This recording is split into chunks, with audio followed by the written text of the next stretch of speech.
You are only one step away from success, one habit away from success. In this video, I'm going to show you the one thing that all of the successful entrepreneurs do, from Richard Branson to Elon Musk. You are only one step away, and I'm going to show you how the one habit that you can adopt will transform your life today.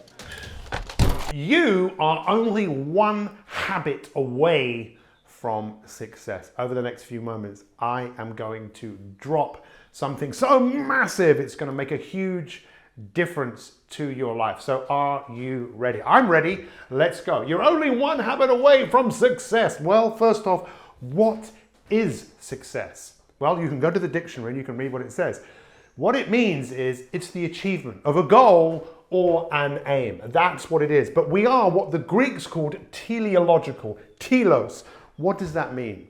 It means everything that we do in life is for a goal. Everything that we do is for an outcome.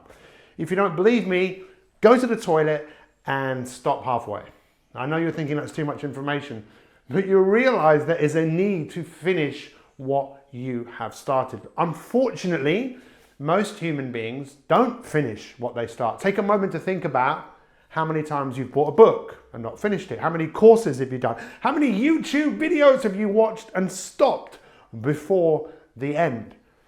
It's so interesting, human behavior. And there was a word that was used thousands of years ago. It's from ancient Indian Sanskrit, and it means hero in the beginning. That we can start things with heroic effort and enthusiasm, but only after a few days, our enthusiasm goes out the back door and we go back to what we were doing before. So the big challenge, first off, is to know what success is. It's the achievement of an aim or a goal, but what is a habit? A habit is something a nun wears. Well, no, it's also something that you do. Why do we have habits? Well, this brain is designed in such a way that you have learned habits that once you've learned them, you can forget them.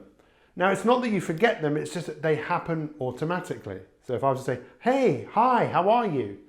Automatically, your response to that would probably be, I don't know, what would you say? You'd probably say something like, I'm fine, I'm okay.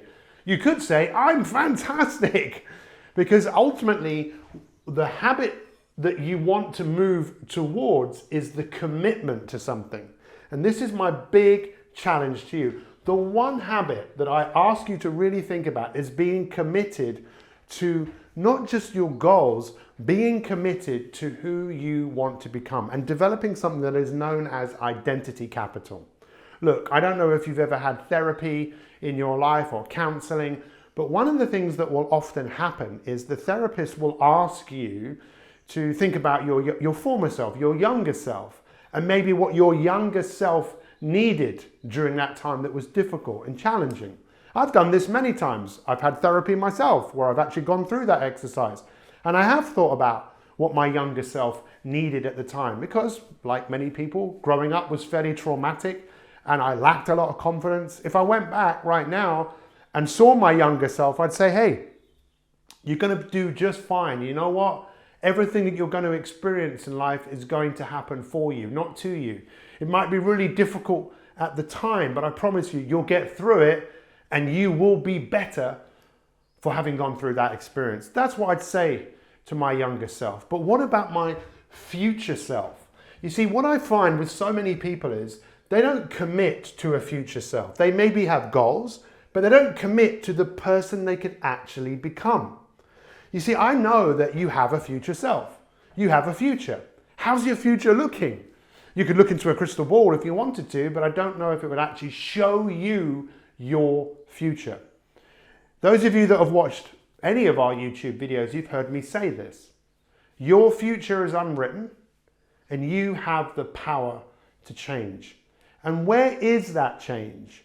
Where is it that you want to have impact? I can bet it revolves around any of these three areas. If I could just wave the wand, that you would want better health, you'd want better relationships with others and yourself, and you'd want to maybe be earning more money. This is work and wealth.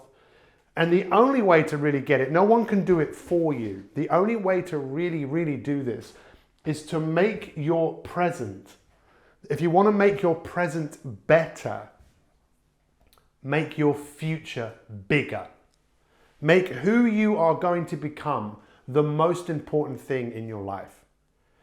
It was Gandhi that said, be the change that you want to be in this world. Be the change that you want to see in this world is actually what he said.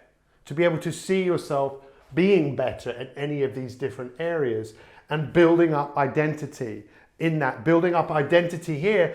And this, unfortunately, it takes time.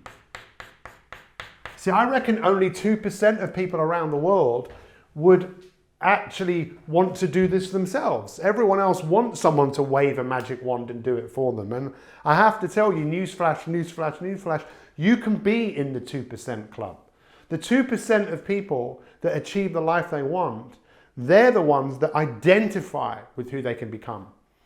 My favorite book, Think and Grow Rich, the author Napoleon Hill, he said that only 2% of people he thought were committed to a future self and had a burning desire to go out and create that. And that's what we call being a VIP. A VIP, you have a vision of who you could become in this area. You identify with that person, and that is your purpose. Your purpose is to bring your vision to life and develop the identity capital over time. So what is the one habit? This is it. It's very simple. Are you ready? This is so profound. I reckon that your future self in any of those three areas is currently saying yes to things that you are saying no to. And your future self is saying no to things that you're saying yes to. Now, what do I mean by that? Well, just think about it. How many things will you do today where you'll get distracted? You'll go down a road that you don't want to go down and you'll end up not doing what you say you're going to do. Now, once you become more aware of that, you know that your future self can guide you in this moment. And you start talking to your future self. So your future self will say, no, don't do that, do this. So really, it's a very simple concept, but it's to build the relationship and ask these two questions. With everything that you're doing, what is your future self saying yes and no to? And start to behave in that way. And as you do this over time, you will develop what is known as identity capital. And that is when you become the VIP. A very important person in your life is you that is committed to a vision, that is committed to the identity and committed to a purpose of who you can become. Being committed to your future self. Build that relationship. You know you already talk to yourself, but maybe now is the time to talk to your future self. He's your greatest inspiration. He is the greatest person that you are going to become. Thank you so much for watching this YouTube video. We will see you next time.